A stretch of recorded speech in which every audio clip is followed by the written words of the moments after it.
आज भी मैं शादी में जिसमें गया हुआ था, वहाँ कुछ लोग तो आके जी मेरे से फ़ोटो खिंचवा लें, हम तो आपकी वीडियो देखते हैं। मैं जी खींचे, लेकिन एक आंटी और 2-3 ने कहा आप वही हैं जो सूरह रहमान से इलाज बताते। मैं कि जी मैं हूँ। आप सूरह रहमान वाले डॉक्टर? जी मैं हूँ।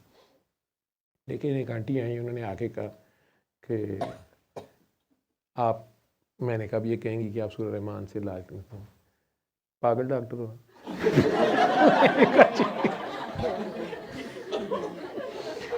मैं क्या जी यानी आम फैला रही हूँ बहुत ज़्यादा तुम्हारा मैसेज में, ठीक है। मैं क्या जी बड़ी मेहरबानी है आपकी, मर्जी, ठीक है। ये लाइव सेशन ना बंद करी, पागल वाले काम ना कराया कर,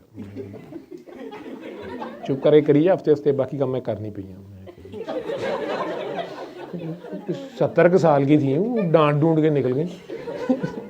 मुझे नहीं पता चला किधर से थी। 2 मिनट पहले मुझे इज्जत मिल रही थी, हम दूल्हा वाले थे, तो वो दुल्हन की अम्मी अब्बू आके स्पेशली वो कहे कि हमें डॉक्टर साहब से मिलवा दें, तस्वीर साथ खिंच रही है, ये वो। आंटी आए ने एक पासियों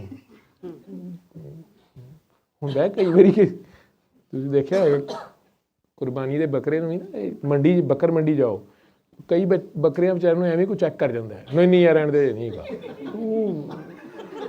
कोई पता नहीं चल रहा। कई एक्सपर्ट होते हैं ना, चल कई जो बकरा लेने जाते हैं उन्हें पता है कि वो कई बहुत तेज़ी में होते हैं, जल्दी जल्दी चेक कर रहे होते हैं कि है कि नहीं है ना। मैनू नहीं पता लगा कि